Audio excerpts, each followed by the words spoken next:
Como creyentes, nosotros debemos de conocer bíblicamente cuál debe de ser nuestra relación como cristianos, es decir, con el Estado, es decir, la relación entre la iglesia y el Estado. Para nosotros es importante conocer cuál es la ética cristiana en nuestra relación con la política. ¿Y por qué es necesario? Porque en la Biblia lo vemos. Por ejemplo, en el Antiguo Testamento nosotros vemos una teocracia en el pueblo de Dios, en donde hay una estrecha relación entre las autoridades religiosas, es decir, los sacerdotes, y la clase política aquel entonces que eran los reyes. Vemos una estrecha relación, aunque distintas en funciones.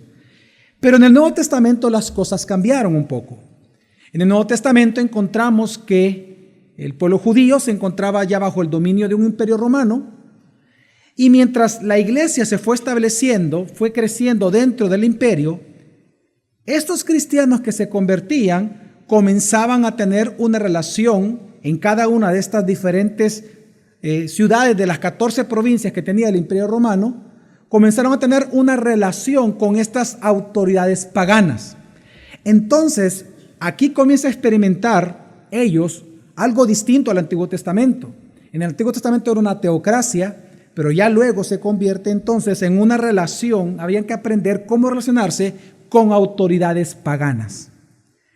Hoy en día, de una manera bastante similar, no podemos negar que en los países de todo el mundo, nosotros encontramos que la mayoría de los países no se fundamentan en una cosmovisión cristiana, por lo cual para nosotros los cristianos debemos de conocer cuál es nuestro rol dentro de estos gobiernos no cristianos a la luz de la Biblia. Por esa razón yo este día quiero hablar de un tema específico, un tema bien especial, que es acerca de la ética cristiana en la política. Quiero hablar de la ética del evangelio en la política y quiero explicarme rápidamente a qué me refiero. Nosotros sabemos que la ética consiste en las normas que rigen a una sociedad o a una comunidad o a usted para comportarse, para su comportamiento o conducta y carácter. Ese conjunto de normas se le llama ética. Es la ciencia que estudia estas normas. Cuando hablamos de una ética del evangelio, no se preocupe por el término. Es un término que ahora lo estoy ocupando, pero es algo que usted está familiarizado desde el día que usted se convirtió. ¿Por qué? Porque en la Biblia nosotros encontramos que el evangelio para nosotros es nuestra norma de vida. Históricamente, tanto para los creyentes del Antiguo Testamento como para los creyentes del Nuevo Testamento, la Escritura es nuestra ética. Siempre lo ha sido así. Cuando usted viene cada domingo a la iglesia, usted escucha la ética del evangelio, por ejemplo, para la familia. Hay una ética del evangelio para la familia. Encontramos, por ejemplo, Efesios 5 que nos dice a nosotros que los esposos debemos de amar ¿a quién? A nuestras esposas. A las mujeres les norma y les diciéndoles de que tienen que respetar a sus maridos. Entonces, así como en la Biblia encontramos una ética del evangelio para la familia, así como encontramos una ética del evangelio para el trabajo, por ejemplo, dice la Biblia que el que no trabaja, que no coma, ya lo normó a Dios a usted. Esas son las normas que Dios pone. A eso le llamamos la ética del evangelio. El evangelio nos demanda a nosotros mostrar el evangelio por nuestro comportamiento, mostrar que somos cristianos, hacer obras justas. Entonces, así como hay una ética del evangelio para la familia, una ética del evangelio para el trabajo, una ética del evangelio para los hijos, una ética del evangelio para los padres, así, hermanos, hay una ética del evangelio para la política. Así que voy a tocar nada más 2 puntos, enormes puntos, grandes puntos. El primero de ellos voy a hablar de la relación entre el Estado y la iglesia. Y el segundo, como un corolario, como una enseñanza de todo esto que vamos a hablar, el segundo punto quiero hablar de nuestro reconocimiento de la soberanía de Dios en todas las esferas de la vida. Así que voy a comenzar con el primer punto, la relación entre el Estado y la iglesia. Para nosotros poder entender, hermanos, la relación que debe de haber entre el Estado y la iglesia, desde una perspectiva bíblica, tenemos que primero leer la Biblia, obviamente, y en segundo lugar, tenemos que dejar que la Biblia nos hable, nos enseñe los principios involucrados en esta relación. Para esto quiero ocupar un texto que es muy conocido por todos, y lo hice precisamente porque es un texto familiar, pero es un texto que también lo escogí porque lamentablemente este es uno de los textos que más se manipulan para hacer que la iglesia se someta al Estado sin poder decir nada cuando el Estado comienza a abusar de la sociedad. Entonces, es un texto que nos permite en muchas maneras trabajar este tema de una forma muy especial, que es Romanos capítulo 13. Quiero que me acompañen a Romanos capítulo 13, que es un capítulo especial en Romanos donde habla de la función del Estado y cómo debe ser la relación de los cristianos con el gobierno. Vamos a leer Romanos 13 del versículo 1 al 6, dice así: Sométase toda persona a las autoridades que gobiernan, porque no hay autoridad sino de Dios, y las que existen por Dios son constituidas. Por consiguiente, el que resiste a la autoridad, a lo ordenado por Dios se ha opuesto, y a los que se han opuesto sobre sí recibirán condenación. Porque los gobernantes no son motivo de temor para los de buena conducta, sino para el que hace el mal. Deseas pues no temer a la autoridad, haz lo bueno, y tendrás elogios de ella. Pues es para ti un ministro de Dios para bien. Pero si haces lo malo, teme, porque no en vano lleva la espada, pues ministro es de Dios, un vengador que castiga al que practica lo malo. Por tanto, es necesario someterse, no solo por razón del castigo, sino también por causa de la conciencia. Pues por esto también pagáis impuestos, porque los gobernantes son servidores de Dios, dedicados precisamente a esto. Para poder nosotros observar los diferentes principios dentro los principios éticos del Evangelio contenidos en este texto, hay que considerar un poco el contexto de la carta a los romanos. Desde el capítulo 1 de la carta de Romanos, usted va a poder observar que el objetivo de Pablo era demostrar que Jesús es el verdadero Señor sobre todas las cosas. Él es el soberano. Él es el Señor sobre toda la creación. Él es el Rey de Reyes y el Señor de Señores. Ese es el objetivo de Pablo de escribir la carta a los romanos. Desde el capítulo 1 lo deja establecido. ¿Pero por qué lo hace? Porque recordemos el contexto en el cual la iglesia en este momento se encontraba bajo el Imperio Romano. Recordemos que bajo el Imperio Romano, todo emperador que moría, automáticamente el gobierno, el imperio, lo constituía Dios. De hecho, se le llamaba Hijo de Dios. Llegó un emperador a tal extremo en esta adoración que exigía el imperio a los ciudadanos, que incluso él en vida exigió ser adorado como Hijo de Dios. Y usted puede encontrar que Flavio, Claudio y otros más emperadores exigieron ser adorados.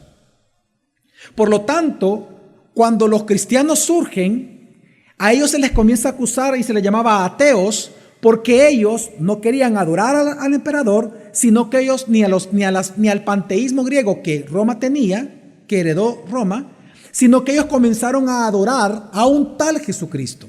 Los llamaron ateos y a la vez los llamaron herejes, porque ellos predicaban que este Jesús era el Señor de los señores, el Rey de reyes y quien gobernaba incluso sobre el Imperio Romano.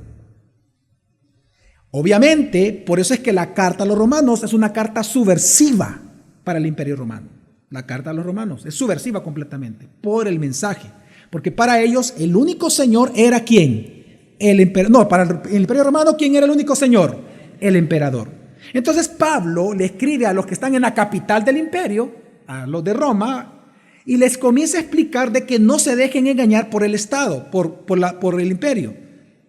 Que ellos tienen que entender que hay un Señor realmente, al cual hay que debernos en nuestro servicio de adoración, que es Jesucristo. Amén. Entonces, en esta carta, bajo ese contexto, vemos que en el capítulo 12, un capítulo antes de este texto, en el capítulo 12, Pablo comienza a hablar de la función de la iglesia.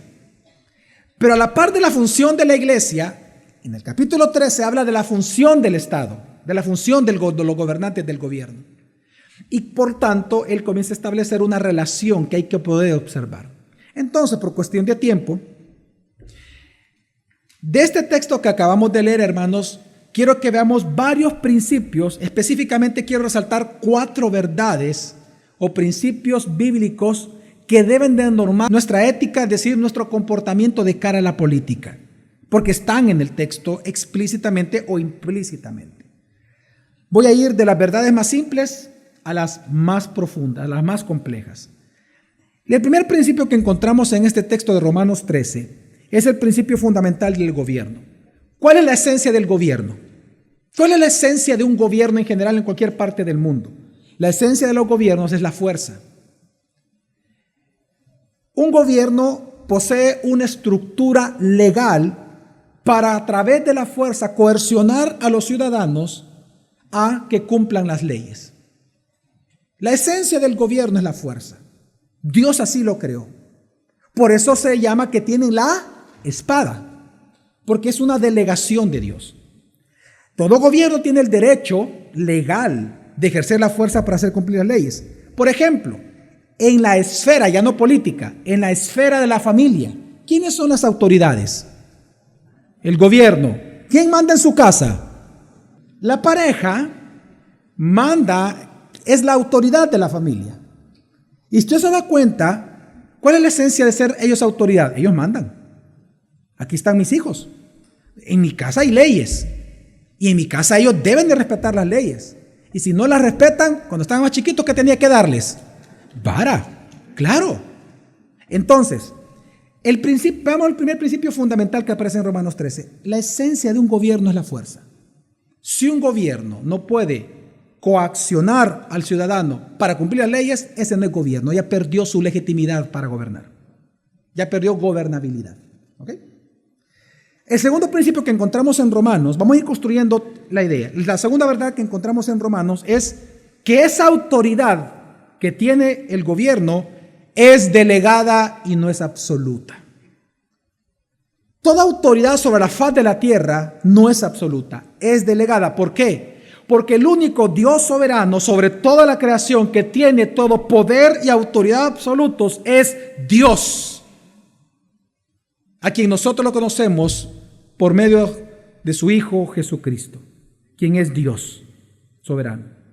Por tanto, porque solo Dios es absoluto poder y autoridad, es que dice Romanos que Él no solamente delega, sino que Él constituye a otros como autoridades. Ahora, esto nos dice mucho, hermano. Esto nos dice bastante. ¿Qué significa que una autoridad no es absoluta, sino delegada aquí en la tierra? Significa, en primer lugar, que no debe de ser para siempre. Las autoridades son temporales.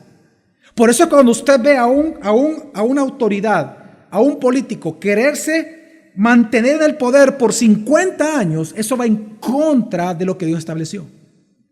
Eso no existe en la Biblia. Porque debe haber una alternancia. Porque no son poderes absolutos. Son poderes relativos delegados. Son temporales. Significa que también ellos dependen y están sujetos a la voluntad de un ser superior a ellos, que este es Dios. Por lo tanto, el ejercicio de una autoridad en un gobierno no responde a la voluntad del pueblo necesariamente, sino sirve al pueblo respondiendo a la voluntad de aquel que lo estableció como autoridad, el cual es Dios. Menciono esto porque esto lo vemos en Génesis. Por ejemplo, usted ve que Dios es el soberano, más Él delega a Adán y a Eva el sojuzgar la tierra y el dominar la creación. Pero ¿qué sucede cuando Adán y Eva pecan? Cuando Adán peca, Dios automáticamente, aunque Dios los constituyó como autoridades, les impuso sanciones penales, tanto que los echó del huerto. ¿Y qué puso en el huerto para que no volvieran a entrar? Puso a un ángel ¿con qué? ¿Con una qué? Con una espada. Desde ahí ya Dios proyectando la función del gobierno. Quiero que entendamos esto, hermanos. Toda autoridad en la tierra, llámele en la esfera de la familia padre, y en la esfera política autoridades gubernamentales, toda autoridad es delegada. Toda autoridad es delegada. Por lo tanto, ellos responden a Dios por sus acciones. Y no solamente por eso, deben de aprender de la revelación natural y obviamente de la revelación escrita lo que deben de hacer. Y esto me lleva al tercer principio importante, tercera verdad que encontramos en este texto. Que aunque la autoridad que tiene el gobierno o el Estado es delegada, eso significa que está limitado a las funciones que Dios le ha impuesto. Es decir, que la autoridad de un gobierno está determinado por Dios, no por los hombres. Y aquí viene la gran pregunta. ¿Para qué Dios instituyó gobiernos en la tierra? Dios los instituyó a causa del pecado, hermanos. Entendamos esto. Dios instituye los gobiernos para proteger el bien y para reprimir el mal. Para eso es, si vamos a resumir, la función de un Estado es esa. La función de un Estado, de un gobernante, de una autoridad, del órgano ejecutivo, legislativo y judicial, es refrenar el mal y promover el bien. ¿Cuál mal y cuál bien? Según como Dios lo defina, no como la sociedad lo define el bien y el mal. No, como Dios lo ha dicho. Los estados, Dios instituye los gobiernos para proteger el bien y reprimir el mal definido por Dios. Es para proteger a la humanidad de su autodestrucción. Por eso San Agustín decía que las autoridades gubernamentales eran un mal necesario. Él dice, es malo porque a nadie le gusta ser gobernado, dice. Él decía, es malo en el sentido de que todos los seres humanos somos pecaminosos, todos somos corruptibles, todos los sistemas de gobierno son corruptibles, pero es necesario, decía, a causa del pecado del ser humano. Porque quien refrena cuando se pelean las demás esferas, ciencia, educación, familia, quien tiene que intermediar procurando la justicia y la equidad según el orden creado por Dios es el Estado. Entonces, prácticamente para resumirle, hermanos, bíblicamente hay tres funciones que tiene el Estado en la Biblia. Tres funciones. La primera de ellas es, y la principal función del gobierno es proteger a las personas del mal y preservar la vida humana y la dignidad. Es para proteger la vida, proteger la dignidad humana. En segundo lugar, el gobierno debe de proteger la propiedad privada. Ojo, escuche bien. En la Biblia, los gobiernos son impuestos por Dios para proteger, no expropiar, la propiedad privada.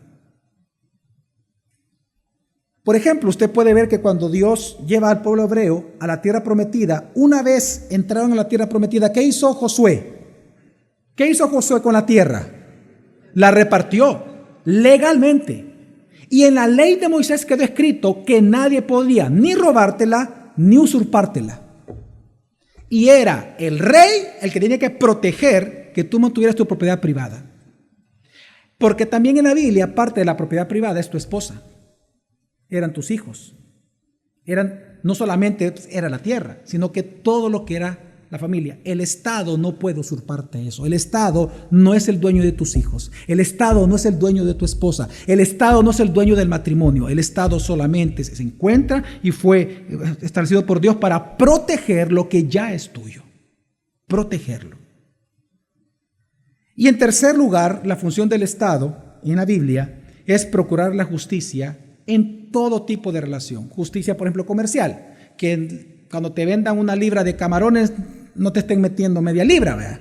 No, sino que sea la libra, pues, ¿verdad? Que si te van a poner un impuesto, el impuesto tiene que ser justo para las funciones del Estado. Es decir, el Estado lo que hace es intermediar cuando hay dificultades en diferentes esferas de la sociedad. Por esta razón, hermanos, por estas tres funciones, es que en la Biblia encontramos que a ellos se les llama 3 veces, se les llama siervos ¿de quién? De Dios. Porque se supone, y aquí viene el punto, porque se supone que aunque ellos no sean creyentes, las autoridades de un país deben de emitir leyes, ojo, deben de emitir leyes que promuevan la justicia de Dios, no la justicia de sus partidos. La manera en que se debe de gobernar es emitir leyes conforme al orden creado por Dios. No conforme a lo que me diga fulano, lo que quiere mi partido, lo que quiere. No, es conforme a lo que Dios ha establecido en la palabra. Yo voy a emitir leyes para proteger el bien y para refrenar el mal. Precisamente, por eso es que en Romanos 13 no importa si son creyentes o no las autoridades. Eso no es el punto nunca en Romanos 13. Nunca. Usted va a ver eso ahí en Romanos 13. ¿Por qué? Porque ellos no están para gobernar la familia, no están para gobernar la escuela, no están para gobernar otras áreas, están para proteger, para reprender al malo y proteger el bien dado por Dios. Dios definiendo lo que es bueno y definiendo lo que es malo. Y es que acá en Romanos 13 vemos que las autoridades deben de emitir leyes justas de Dios, según como Dios revela en la creación. Por eso, miren hermanos, por eso es que cuando un gobierno civil, las autoridades en una nación, se alejan de estas tres funciones que le acabo de mencionar, y ellos buscan querer controlar o gobernar las otras esferas que Dios ha creado, llamémosle familia. Quieren controlar, llamémosle la iglesia. Quieren controlar, llamémosle la educación. Llamémosle el arte de una sociedad, la ciencia. Ese Estado ya está abusando de su poder y ya perdió su legitimidad ante los ojos de Dios como gobierno.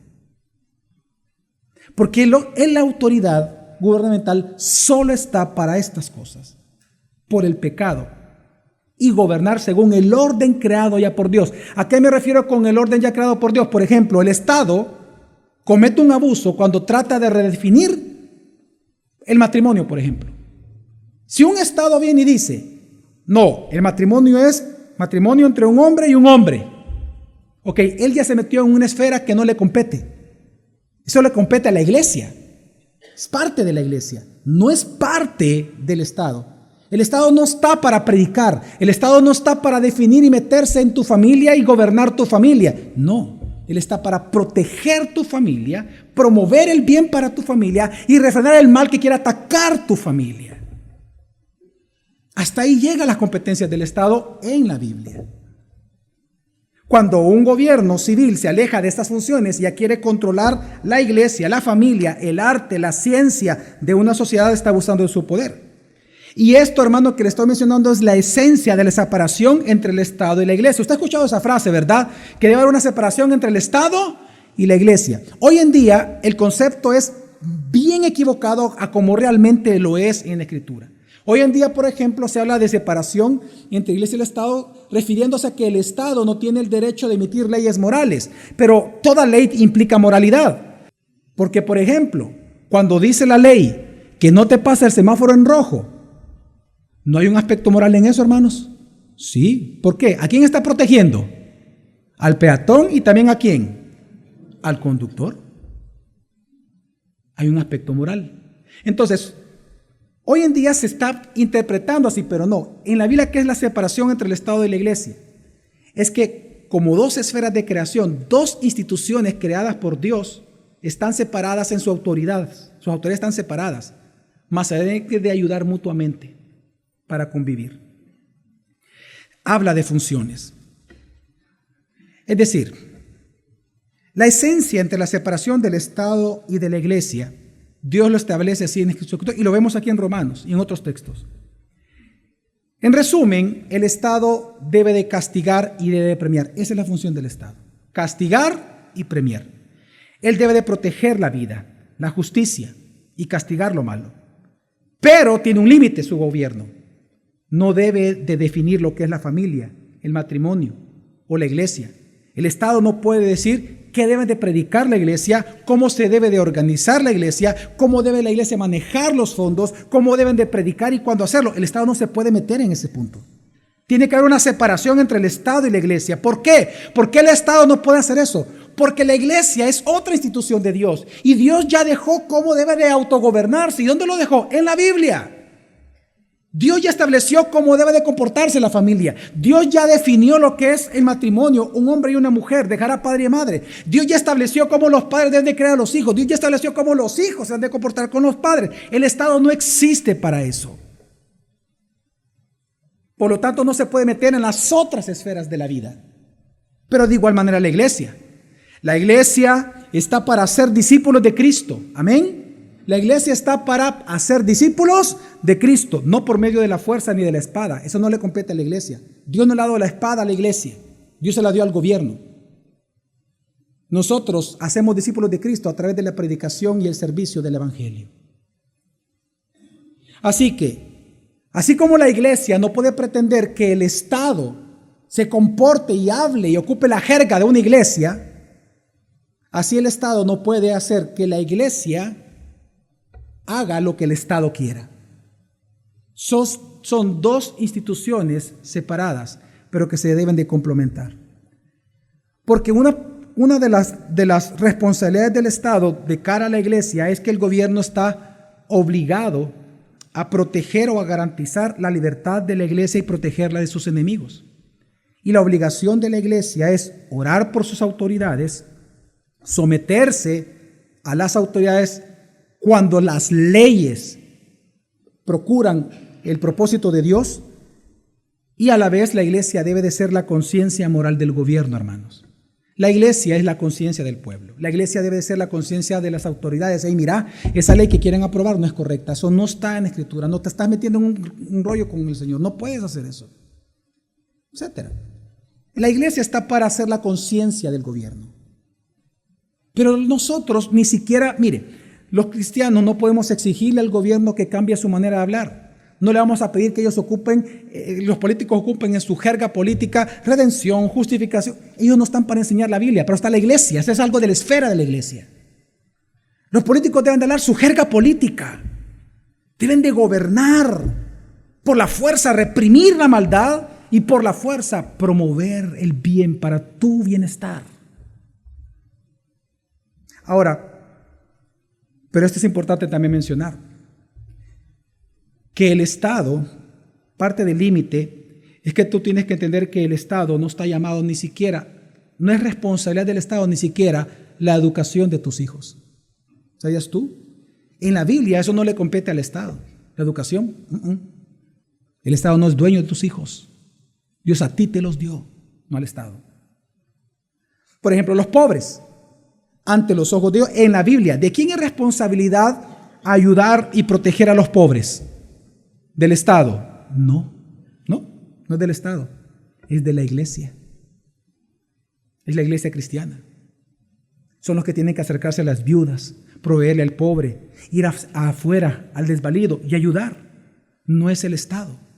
Cuando el Estado se mete en esas cosas, más gasto va a haber. Ellos tienen que gobernar. Tienen que ejercer justicia, buscar la equidad. No meterse en las otras esferas. No le compete predicar. Así como la iglesia no debe pretender gobernar el mundo, como lo hace normalmente la religión tradicional. Ok, pero entonces esto nos lleva a un cuarto punto que es el más, para mí, más profundo y quizás más necesario para nosotros comprender. El cuarto punto que vemos en Romanos 13, la cuarta verdad, es que la obediencia civil al Estado es necesaria, pero es limitada. Mira, Romanos 13 nos muestra que debemos de someternos a nuestras autoridades, aun cuando ni sean creyentes, ni estemos de acuerdo con ellos, tenemos que someternos a las autoridades, dice Romanos 13. ¿Sí o no, hermanos? Y Romanos 13 lo leímos, dice que hay dos razones por las cuales tú y yo tenemos que someternos al Estado. La primera razón, a las autoridades. La primera razón es para evitar el castigo. Pero la segunda razón es superior a esta. Pablo dice, por causa de la conciencia. ¿A qué se refiere Pablo a esto? Cuando un cristiano entiende que ellos son también autoridades, como tú puedes ser un padre de familia, y tú le exiges a tus hijos que se sometan a tu autoridad delegada por Dios como padre, cuando tú entiendes que ellos también son autoridades, solo que en otra esfera de la sociedad, de la creación, entonces para ti es más fácil someterte a ellos, no para evitar el castigo de ellos, es para glorificar a Dios, quien puso a ellos por autoridad. Al final, la obediencia civil, la obediencia cristiana a las autoridades es para la gloria de Dios. Porque nosotros sabemos que así como dice Proverbios 8:15, dice, por mí reinan los reyes, dice Dios, y los gobernantes decretan justicia. Cuando un cristiano sabe esta soberanía de Dios sobre las autoridades, entonces para uno es más fácil someterse a sus leyes. Ahora bien, la gran pregunta entonces es, pastor, ¿significa entonces que nuestra obediencia debe de ser ciega al Estado? Nuestra obediencia civil al Estado debe de ser ciega, debe ser una obediencia absoluta a las autoridades gubernamentales. No. La obediencia civil es limitada. Porque hay ocasiones cuando desobedecer al gobierno trae gloria al Señor. ¿Cuándo, pastor? Es muy simple el principio. Cuando el Estado exige o impone a los ciudadanos, oiga, que haga lo que Dios prohíbe, o cuando el Estado prohíbe a los ciudadanos que hagan lo que Dios ha ordenado, no solamente podemos desobedecer, sino que debemos de desobedecer. Cuando un gobierno le impone a los ciudadanos que hagan lo que Dios prohíbe, o les impone o les prohíbe hacer lo que Dios manda, en ambos casos la desobediencia civil no es una posibilidad. La desobediencia civil es un deber en el cristiano. Quiero darles el principio muy claro en la Escritura. ¿Se acuerdan ustedes? Hubo una ocasión en la cual los apóstoles comenzaron a predicar, recién inició la iglesia, comienzan a predicar el Evangelio de Jesucristo. Vienen las autoridades de los judíos, y los llaman y les prohíben a ellos predicar el Evangelio. ¿Cuál fue la respuesta de los apóstoles? Lo vamos a leer en Hechos 4, 18 al 19. Dice: y llamándoles les ordenaron que de ningún modo hablaran ni enseñaran en el nombre de Jesús. En primer lugar, dice que les ordenaron, ley, mandato, que de ningún modo hablaran ni enseñaran. Es decir, ni en lo público, ni dónde, ni en lo privado. Fueron las autoridades impuestas por Dios las que les dijeron esto a los apóstoles. Oiga, autoridades impuestas por Dios, a los cuales Romanos dice: sujétense. Estas autoridades les dicen a ellos: no pueden predicar el Evangelio, ni en casa ni públicamente. ¿Cuál fue la respuesta de los apóstoles? Respondiendo entonces Pedro y Juan les dijeron: juzgad si es justo delante de Dios obedecer a vosotros, es decir, a los hombres, antes que a Dios. Ahora, quiero que entienda que los apóstoles no establecieron el principio. El principio está en toda la historia bíblica. Ellos solamente lo que hacen es decirlo. El principio de la desobediencia civil es que siempre los cristianos tenemos que escoger primero obedecer a Dios antes que a los hombres. Cuando los hombres nos pidan, no importa quién sea la autoridad, no importa quién es. Cuando un hombre nos pida a nosotros, nos exige una autoridad, hacer lo que Dios prohíbe o nos prohíbe hacer lo que Dios demanda de nosotros, tenemos que desobedecer. Ahora, este principio lo vemos en toda la Biblia y veamos algunos casos rápidamente. Por ejemplo, el caso de Moisés. Antes de que naciera Moisés, Faraón emitió una ley. ¿Cuál fue la ley que Faraón emitió? Que todos los hijos nacidos de hebrea, varones, tenían que ser asesinados. Y solo se iban a dejar vivas a las niñas. Los varones tienen que ser muertos. Fue una orden de Faraón. Faraón, una autoridad impuesta por Dios sobre la tierra. Él dice una ley: tienen que matar a los varones hebreos. Cuando nazcan, ahí mismo, mátenlos. Una ley imperial. ¿Qué hicieron las parteras hebreas? ¿Se sujetaron? Dice Éxodo 1:17. Pero las parteras temían a Dios y no hicieron como el rey de Egipto les había mandado, sino que dejaron con vida a los niños. Ahora, ¿qué hizo Dios? Faraón era una autoridad delegada por Dios. ¿Qué hizo Dios? ¿Bendijo o maldijo a las parteras? 3 versículos más adelante, versículo 20 dice del mismo capítulo: y Dios favoreció a las parteras y el pueblo se multiplicó y se fortaleció en gran manera. Otro caso que vemos entre los muchos que hay en la Biblia es que en el segundo libro de Crónicas de los Reyes, capítulo 22, vemos que cuando la malvada madre del rey Ocosías, porque murió Ocosías, el rey de Judá, ella vino a tomar la función de reina. Ella quedó como reina de Judá, es decir, con una época en que hubo una mujer reinando Judá. El primer decreto real que ella produjo fue que todos los del linaje de la casa de David tenían que ser asesinados. ¿De dónde iba a venir el Mesías? ¿De qué linaje? Ella dijo: todos tienen que ser muertos. No tiene que quedar ningún descendiente. ¿Y sabe qué hicieron? Comenzaron a matarlos. Era un decreto real. Ella era la autoridad impuesta por Dios en ese momento. Pero ¿qué hizo la hija del rey, la hija. Bueno, Josabet, desobedeciendo una orden directa, real de la reina, tomó al último descendiente del linaje de David, a un niño, lo agarró, lo fue a esconder en la casa de un sacerdote y ahí pasó por 6 años escondido. A los 6 años, en edad suficiente para coronarlo como rey, conspiran contra la reina, los sacerdotes, y lo ponen como rey legítimo, porque él era el descendiente legítimo.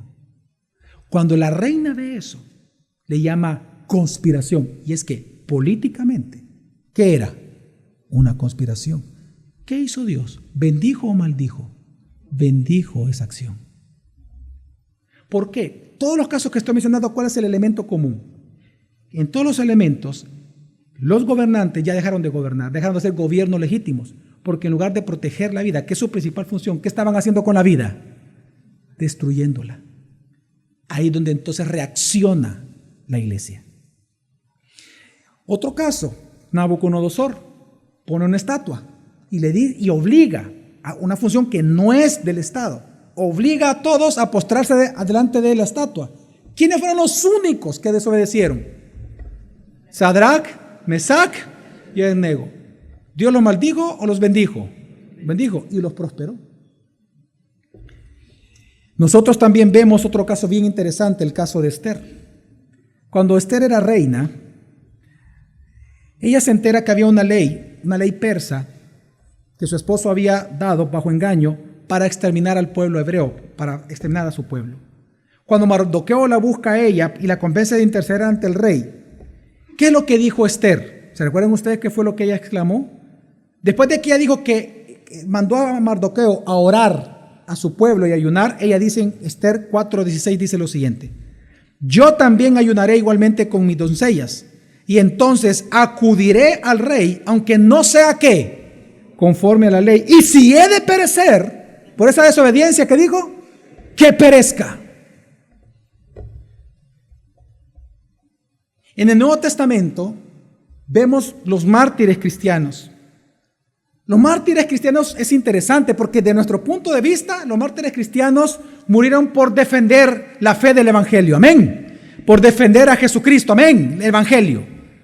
Pero de la perspectiva del Imperio Romano, ¿por qué mataron a los cristianos? ¿Fue un tema religioso o un tema político? Político.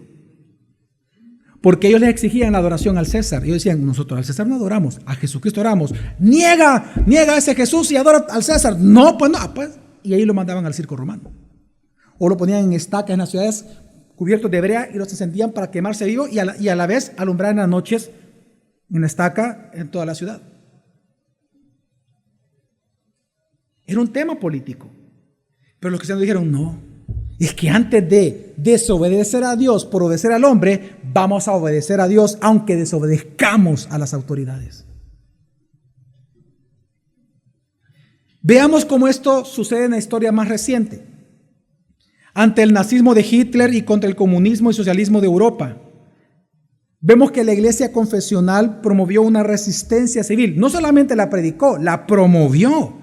Teólogos tan importantes que nosotros hoy tenemos su legado, como Karl Barth, Dietrich Bonhoeffer, literatura que nosotros varios de aquí hemos leído.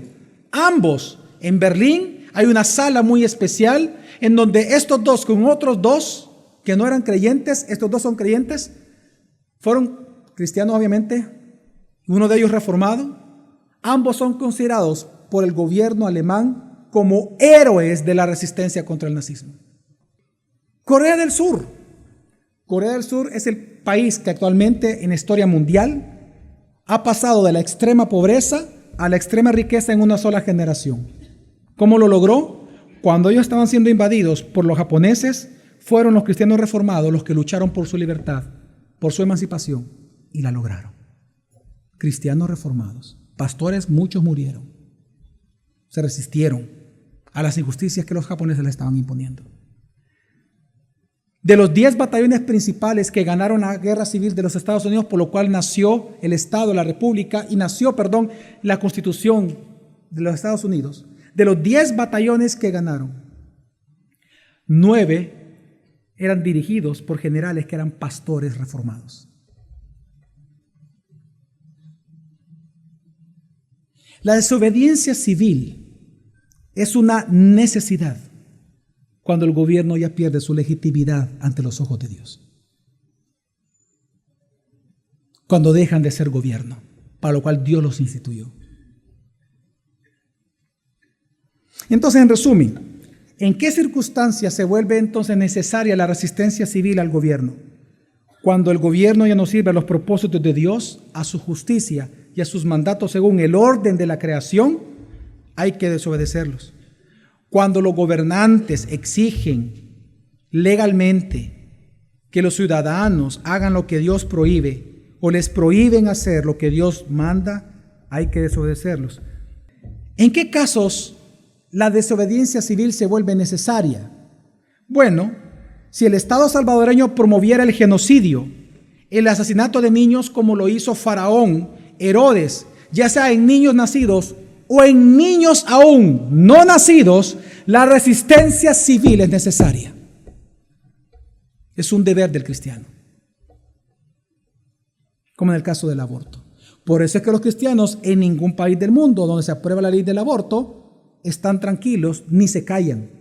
Hay que luchar bajo las vías legales y formales, porque la iglesia no tiene la espada, ojo, tiene el evangelio. Amén. Por ejemplo, si en lugar de proteger la propiedad privada, el Estado comienza a apropiarse de ella por vías legales o por impuestos injustos, la desobediencia civil es necesaria. ¿Se acuerdan ustedes cuando el rey Acab, abusando de su poder, quiso usurpar la viña de Nabot? ¿Qué hizo Dios? Lo maldijo al rey. Y fue un rey impuesto por Dios, pero Dios lo maldijo porque se apropió de una propiedad privada. De los 10 mandamientos del Decálogo, revise, 2 protegen la propiedad privada explícitamente, te impide a ti usurpar a tu vecino, la esposa, los hijos, el ganado y todo lo que tenga. Dios protege la propiedad privada. Cuando Dios, por ejemplo, le dijo a los hebreos, no escojan un rey, porque recuerden que ellos estaban peleando con Dios de que ellos querían elegir un rey como las demás naciones, ¿se acuerdan? Y que eligieron a Saúl, hermanos, ¿se acuerdan? En 1 Samuel 8:18, cuando usted lo lea en adelante, usted lo lee en su casa, usted va a encontrar que Dios les dice las razones por las cuales ellos no debían de elegir un rey conforme a las demás naciones. Y Él les dice, porque si lo haces, Él te confiscará a ti tus propiedades, tomará a tus hijos para su ejército, tomará a tus hijas para la cocina para que te cocinen. Léalo, está en la Biblia. Tomará a tus caballos para la guerra y confiscará tus propiedades y te va a abrumar de impuestos injustos. Llegó Saúl y lo hizo. Dios se los advirtió. ¿Por qué pongo estos ejemplos? Para que vean que la expropiación de una propiedad privada no es algo que le compete al gobierno. Dios es el que regala, Dios es el que te prospera a ti. Amén. Como Él quiera. El Estado está para proteger eso que Dios te da, no para quitártelo. Por eso, hermanos, sistemas socialistas, autoritarios o totalitarios, como el comunismo de Europa, por ejemplo, que hoy está en Latinoamérica, como el nazismo, son sistemas que han demostrado ser los más nefastos ante la faz de Dios en este sentido. En este sentido. Porque ellos, su predicación es la siguiente: en nombre de la igualdad, privan de libertades a los ciudadanos, apropiándose de sus vidas. Recordemos que equidad no es lo mismo igualdad, igualdad no es lo mismo equidad. El gobierno está para procurar la equidad, no la igualdad.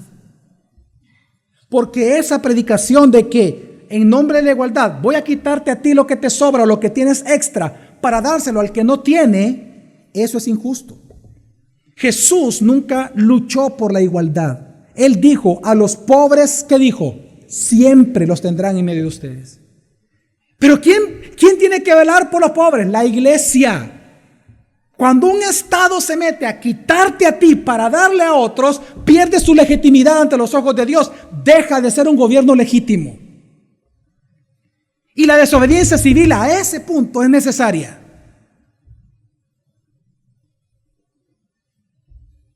Igual en el cielo.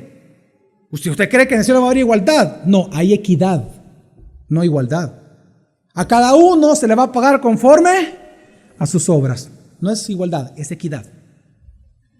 Cuando un Estado, por ejemplo, ocupa su autoridad para promover su ideología a través de la Biblia, esa autoridad es ilegítima. Ese fue el pecado del rey Usías, que él dijo: yo soy el rey, entró al templo y él dijo: quítese a los sacerdotes, yo voy a ministrar aquí en el templo. ¿Qué hizo Dios por meterse en algo que no debía como rey?